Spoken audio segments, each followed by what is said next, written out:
do what they do. And now I feel like taking off, find a place with a view. The pain is never gonna stop if it's controlling you. I know that time can heal it all, I just gotta get through. I just gotta get through, I just gotta get through. Cause I feel like taking off, find a place with a view. The pain is never gonna stop if it's controlling you. I know that time can heal it all, I just gotta get through. Sometimes I feel like all is lost, but I Yo, what's up?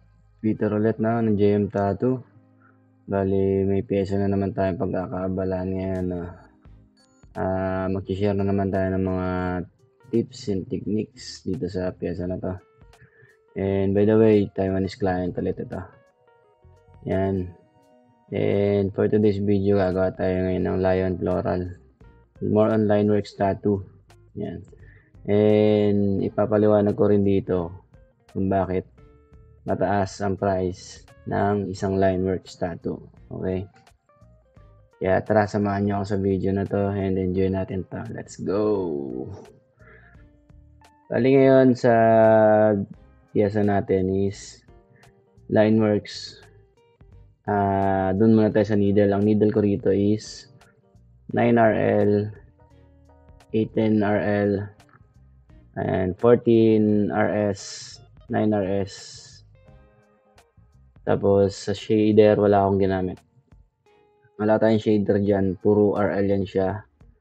Bali may RS pala. Yan lang. 14RS lang tsaka 9RS. Para dun sa mga solid block.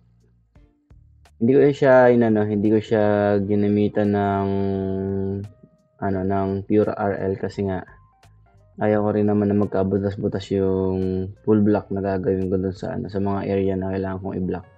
And para syempre, para mapadali. Kasi kung ilaliner ko rin siya, ano ba ang habol ko dun sa design? Ma-block siya, 'di ba? Hindi siya para pahirapan ng sarili ko na makabuo ng block gamit ang RL. Gigets niyo siya. Sa ink natin, ang gamit ko dyan is Dynamic Black. Dynamic Triple Black. Yan, wala akong ginamit dyan na diluted na kulay. Kung hindi kayo familiar dun sa diluted na kulay, yun yung hinahaluan ng tubig or witch hazel or kahit na anong vodka.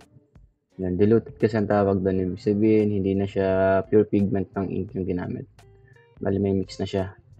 Isang liquid chemical para ma-dilute yung pigment ng ink. So, overall, ang ginamit ko rito ng technique is stippling. Wala akong ginamit dito na pointillism. More on stippling tong piyesa na to. And doon tayo sa pag-usapan natin kung bakit mahal ang presyo ng isang Lineworks tattoo na gaya nito. Pero hindi porque sinasabi ko na mahal ang Lineworks tattoo is mahal ko na rin siningil yung Taiwanese client natin. Normal price pa rin yung binigay ko sa kanya, pero syempre mas mataas ang rate ng Taiwanese client natin kasi alam niyo naman ang presyo dito sa Taiwan is mataas talaga. Bali, the reason why yung bakit mataas ang price ng isang Lineworks tattoo is hindi madaling mag-pull ng isang solid line. Pero hindi ko sinasabi na perfect ako mag-line. Pero isa yan sa pinaka-struggle namin mga tattoo artists. Alam ng lahat yan. Pinaghihirapan ng technique kung paano mag-pull ng isang straight line nang hindi mo na kailangan balikan. Hindi mo na kailangan ng hindi mo kailangan ng ulit-ulitin, pasadahan ng paulit-ulit. Kasi syempre pag pinapasadahan mo ng paulit-ulit, nagkukos ng instant damage dun sa skin. Hindi nakikita ng isang ordinaryong mata yan. Hindi yan nakikita ng mga normal na mata. Yung damage ng skin. The more na binabalik-balikan mo yan, the more na nasusugat. Alam nyo naman ang pakiramdam. Alam ng mga tattoo enthusiasts yan, alam ng mga artists yan na kung anong pakiramdam ng nililinyahan. Para kang binibleed ng buhay. Yun ang pakiramdam dyan. Siyempre alam ko yan kasi may tattoo din ako eh. Yun yung pakiramdam niyan. Isipin mo ulit-ulitin kang i-blade. Diba? Siyempre, yung sugat natin is bumubuka ng bumubuka. Diba? Para maiwasan natin yung pagkasira ng tattoo or pagkadurog-durog ng linya is make sure natin na yung every pull natin ng liners is maayos. Make sure natin na may proper knowledge tayo sa pagpasok ng karayom. Kasi 'Pag hindi natin yan siya pinag-aralan, mas magiging problema mo yan siya in the near future kasi nga, yung mga nagagawa mong artwork, nagagawa mong tattoo is para sa'yo is ano siya, okey, 'di ba? Maraming tutorial kung papaano gumawa ng isang maayos na line works. Wala akong tutorial dito, kasi wala akong tutorial sa mga video ko kasi isa yan sa struggle ko. Hindi ko magawang makapag-share kasi nga struggle ko yan tapos hanggang ngayon sa sarili ko within my 8 years experience sa pagtato is hanggang ngayon inaaral ko pa ring mabuti yung pag-pull ng linya na yan. Pero kaya ko, alam ko sa sarili kong kaya kong i-ano siya kasi ito nga nakagawa nga ako nito, Malinis yung pagkakalinya ko ng mga yan pero hindi ko pa rin siya magawang perfect. Alam natin na walang perfect pero siyempre closer as perfect sana yung natin magawa natin. And anyway yan, isa yan sa dahilan kung bakit kasi pinag-aaralan talagang mabuti. Tinatrabaho talaga ng mahabang panahon yung paggawa ng isang linya. And pangalawa, may mga area kasi, may mga part ng skin na hindi pare-pareho ng texture. Kaya nagugulat tayo dun sa kabila na ibulusok natin ng maayos yung linya. Tapos pagdating dito sa kabila, magugulat tayo, ba't ganun? Biglang nagputol-putol, 'di ba? Tapos sa paglilinya pala mga tol, ingatan natin yung voltahe. Huwag sobrang lakas kasi oo, malakas yung voltahe mo tapos nakikita mo nagpupul kaagad yung linya. Ingatan mo rin yung bilis niya kasi nagko-cause yan siya ng damage. The more na mabagal ka maglinya, magiging problema mo yan. And disclaimer din pala dun sa kung mapapansin niyo dun sa first part ng video, yung stencil pa lang siya, magulo, 'di ba? Madumi yung pagkaka-stencil ko. May reason behind dyan. Pero syempre, as an artist, flexible tayo sa mga ganyang na yan. Kahit wala akong nakikitang pattern dyan, aral ko na yung pyesa. Gabi pa lang before ng session namin kinabukasan, aral ko na yan siya kung paano ko yan siya gagawin. Medyo nagka-problema lang ako niya sa stencil and mataas naman ang confidence ko dyan. 100% naman ang confidence ko dyan na magagawa ko siya ng maayos kahit ganun siya kadungis. Although hindi siya presentable pero wala na akong choice kasi si client is nandiyan na. Although may time pa naman. Pero syempre, as an artist, flexible naman ako pagdating sa mga ganyang part. So yun, yung na yun, yun yung isa sa rason kung bakit talaga napakamahal ng isang Lineworks. And comment kayo dyan sa baba kung talagang kung talagang kayang-kaya niyo yung paglilinya, di ba? Pa-share ng video, baka malay nyo, mailan natin yan, di ba? Bibihira lang yung mga tulad nila Daniel Silva, di ba? Shoutout kay Daniel Silva. Hindi ko lang alam kung anong bansa ni Daniel Silva pero nakikita ko yung mga Lineworks niya. Saludo sa mga gumagawa ng mga Neotrad, Japanese Oriental. Marami dito sa Taiwan, napakagagaling nilang maglinya. Isa yan sa binabayaran sa kanila sa mga Taiwanese tattoo artist tsaka Vietnam tattoo artist yung paggawa ng isang malilinis na linya. Isa yan sa kanila kaya sobrang mahal ng tattoo dito sa Taiwan, which is totoo naman, mahal naman talaga ang tattoo. Hindi ko alam kung tayong mga Pilipino lang yata nagpa-implement ng gawing mababa ang presyo ng tattoo, di ba? Hindi natin alam bakit naiiwan tayo pagdating sa value ng tattoo. Although meron pa rin naman mga tattoo artists na talagang sumusunod sa proseso. Pero wala, hindi na natin masisisi yan. Andiyan na yan. Gusto rin naman kumita ng mga kapwa nating Pinoy, kapwa natin tattoo artists na nasa ilalim pa ng larangan. Diba? Hindi naman natin pwedeng pigilan yung mga yan.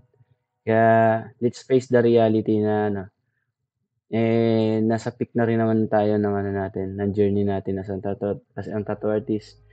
And hayaan na lang natin yung mga future tattoo artists ang magdala nung na yun. Yung magiging problema na yun. Kasi aminin man natin na in the near future magkakaproblema ang tattoo industry pagdating sa price range ng isang tattoo. Kasi pababa tayo ng pababa ng pababa ang value natin. Totoo 'yan, real talk 'yan. 'Di ba? Ito ngang ano, itong Lineworks tattoo is mahal talaga, 'di ba? Alam 'yan ng mga gumagawa ng ganito. Alam nila 'yan kung gaano kahirap mag-pull ng linya. Tapos yung technique na ginamit ko rito is breathing lang. Isa yan sa pinaka-proper technique, isa yan sa pinaka-basic, breathing.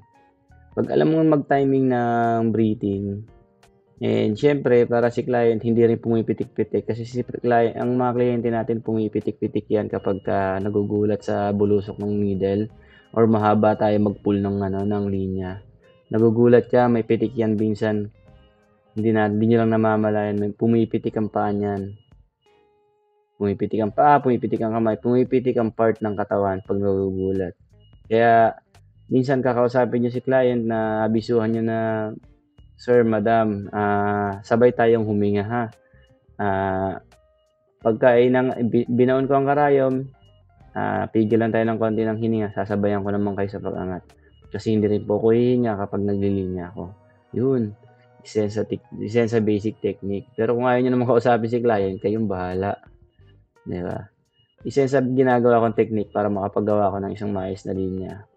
Tapos, ang next na ginagawa ko dyan is sinecheck ko kung gaano yung depth nung karayom. Diba? Hindi ako tulad ng ibang artist. Hindi ako tulad ng ibang artist na floater kung magano. Meron tayong dalawang klase, isang deep, isang floater. Yung sa needle yon, kung gaano kahaba yung labas. Ako kasi deep ako. Pero hindi sobrang deep. Alam niyo yun? Gusto ko pa rin kasi yung nakikita ko yung needle na nakausli.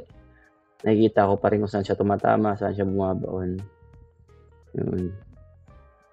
Pero yan, nagkakatalo yan dun sa compatibility ninyong dalawa ng machine. Kung compatible ka na dun, nakikita mo na maganda yung nagiging resulta. Diba? Di dun mo tuloy-tuloy. Sabi nga nila kung ano yung ano yung maganda sa paningin mo at nakikita mong tama. Gawin mo kasi sa'yo naman mag-reflect yan eh. So yun yung mga basic technique. Diba? Nasabi ko naman na sa inyo yung rason kung bakit mahal, diba? Yun lang naman yun lang yung rason. Mahirap talagang gumawa ng linya. Alam yan ng mga tattoo artists. Kaya sa mga kliyente na nagsasabi na ano lang to common ko pa naman naririnig to sa mga kliyente ko. Sa mga nag-i-inquire sa akin. Madali lang naman to, puro linya lang. Akala naman siguro kasi nila na ito share ko lang din. May tropa ako dito sa Taiwan na pinag-try kong maglinya sa artificial skin. Nagulat siya na ang hirap palang i-pull ng isang linya. Basic na linya lang yung ginawa niya, guhit lang. Nahirapan talaga siya. Kaya akala niya, doon niya rin realize na mahirap din pala talaga magtato. Oo, mahirap naman talaga magtato. Hindi ko lang alam kung bakit kasi nababaliwala na yung value ng art, ng tattoo art. Hindi natin malaman kung bakit. Pero yun, isa yan talaga, pinakamahal. Lineworks, Dotworks, diba?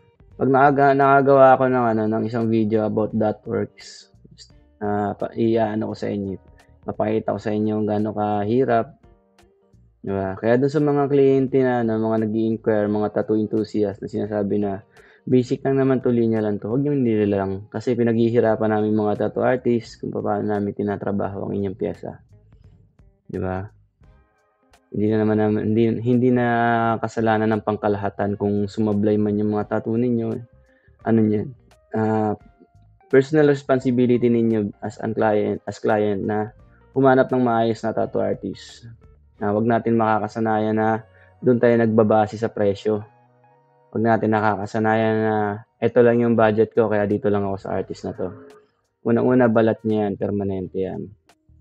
Wag ninyong babaratin ang sarili ninyong balat kasi pag binarat niya yan, forever niya nang forever niya nang magiging sakit sa ulo ang tattoo na yan. Depende na yan sa satisfaction ninyo. Kung satisfied kayo doon sa gawa ng artist ninyo, go. Pero kung hindi kayo satisfied, pagsisisihan nyo talaga yan. sasakit na nga ulo nyo, dodoble paggastos ninyo. Kasi for sure, ipapa-cover up nyo rin yan. Kaya anuhan natin. Kung gusto magpatato, pag-ipunan. Di ba? Wag nyong pipilitin, wag nyong pepersahin na ito yung naka-ready yung budget, ito na yung papatato ninyo, tapos hindi tutugma yung magiging gusto ninyo, di ba? Huwag natin madaliin. May time para dyan. Luho kasi ang isang tattoo. Aminin na natin yan, luho yan. Kaya kung gusto mong patato, pag-ipunan. So yun, sana na-enjoy ninyo yung paggawa ko ng video, na-enjoy ninyo yung kwentuhan natin. And salamat sa lahat ng mga sumusuporta and salamat sa laging mga nanonood. And maglalambing lang ako sa inyo, pa-support naman ako ng aking YouTube channel. Pa-pindot na yung bell button, like button, at notification bell para lagi kayo updated sa mga videos ko, di ba? Subscribe na kayo mga tol, supportahan natin itong mga video na ganito. Tapos, pakisuportahan na rin ng Facebook page ko, nasa dulo ng video, nandoon yung Facebook account ko, tsaka Facebook page ko. Mga bago yun, hindi ko na masyadong ginagamit ngayon, for personal na yung isa kong account na Facebook. Instagram din ako, nandoon na rin sa sa Facebook page ko. And yun, salamat sa lahat ng mga laging sumusuporta. Comment lang kayo kung gusto niyo magpa-shoutout, i-shoutout natin yan sa next video. Maraming salamat. God bless. Ingat kayo palagi. Chup chup.